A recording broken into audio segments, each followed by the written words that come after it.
So let's take a step back and talk generally about what the Whispers could be. I think we are all in agreement on the fact that one, there are probably souls, right? Or spirits. Which means that they are deceased souls roaming the life stream. That's what Aerith says in chapter 18. Those are the voices of those who have lived and died on this planet.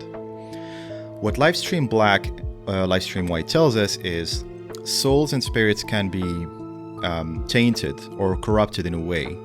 And that is what Sephiroth in the Lifestream Black portions is doing in the Lifestream after the end of the original game, right? He is trying to taint those spirits with anger, with corruption, just, turning them black, basically. What it appears to be here is that the majority of the spirits that we are fighting within this specific segment, which is, well, I think just the majority of Remake, are actually spirits which might have already been corrupted or in the process of being corrupted, right?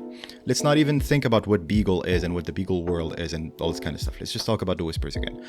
So spirits being corrupted, and it does seem from the imagery, from, the purple color coding, it's heavily JENOVA Sephiroth coded, especially JENOVA coded, by the way, because for Sephiroth, the possibility of having two Sephiroths is something that kind of throws another curveball at what we're discussing here, right? So if these are entities or these are spirits that are being JENOVA-tainted or corrupted, then it makes you wonder what fate would they be protecting? Why is the fate of the planet being presented with these whispers, which are very JENOVA coded? So again, here we need to take another step back, which is, what is the fate of the planet? And actually another step back, which is, what is the planet?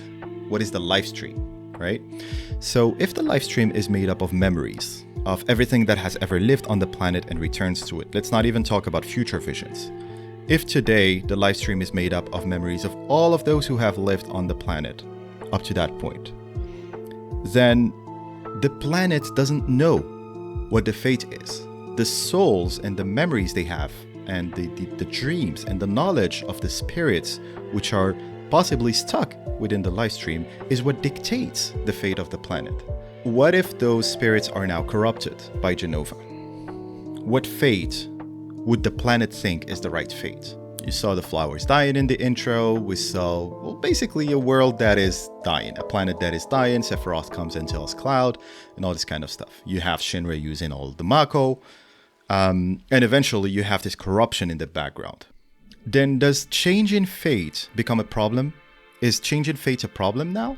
I don't think it is, because changing the fate of the planet becomes actually saving the planet from death. When you defeat the Whispers the first time, the three Whispers in the chapter 18, and then the Whisper Harbinger, there's an explosion and then white light, and then you are above the water, right?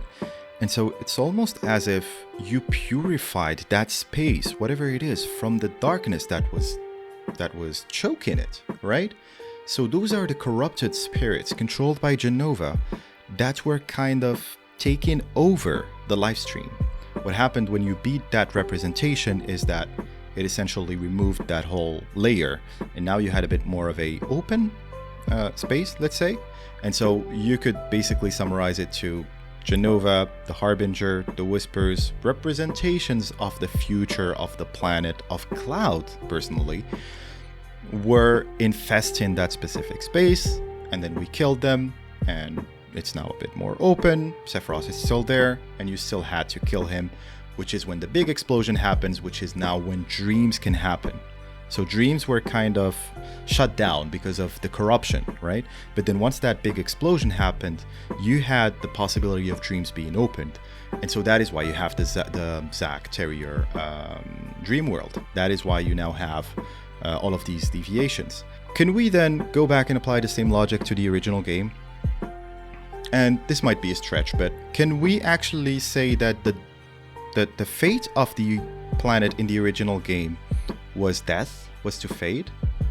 When you had Shinra still using all the Mako, when you had JENOVA lingering in the background, it's very clear that it was not presented this way in the original game. Let's not kid ourselves. Let's not pretend that at any point we were shown this very clear narrative that, hey, the planet is dying, let's save it by changing fate, right? In the original game. I am sure you can find some subtext, you can find some references, you can find some things between the lines where you really can, it just, you know, it goes hand in hand with that. It's consistent with it. However, you're not going to go back and find something like, let us defy destiny together, Cloud. Absolutely not. But is it consistent with what we know about the OG? Is it consistent with the personalities and objectives of Aerith and Sephiroth? I personally think that this vision is extremely consistent with it, because Aerith has always been about protecting life, protecting the planet as a whole, not just, you know, the planet is also a sum of the spirits that live within it and their lives and memories and so on. And Sephiroth has always been about, you know what, I am an ancient, I am the worthy ruler of these realms, and so I need to absorb everything and become one with the planet, and now everything is death and nothing matters anymore and the planet is saved. This is consistent with both Remake and the OG. You could still consider this as something that has been added and expanded on, but it's not something that would necessarily mean that this is a different story, that this is going to end differently. This is really my biggest problem with if the Whispers are there, then this can't possibly ever be the same game. Well, we have just seen a possibility where it could be the same game. If that fate that we are talking about is actually not that of the OG, is it impossible that when you fight against that fate, and after part 3 ends, and you do what you gotta do, and then you have Red 13 500 years in the future, right? Is it impossible that Red 13, while running, or before doing that, actually goes, oh, now I understand. The fate that we saw there was actually not the bad ending. It was always the fate of the planet. What we really fought was JENOVA and Sephiroth taking control of that fate. Would this really be completely, I don't know, unreasonable?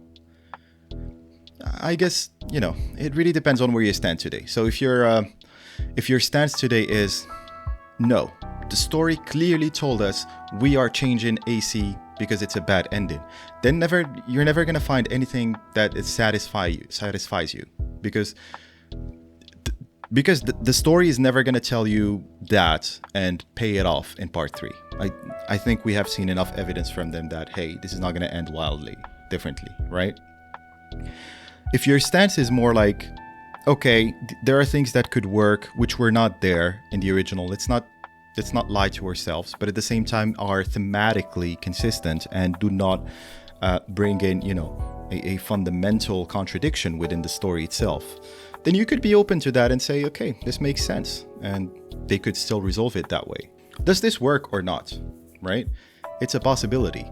Probably a few things which are not correct there, but I think it still works.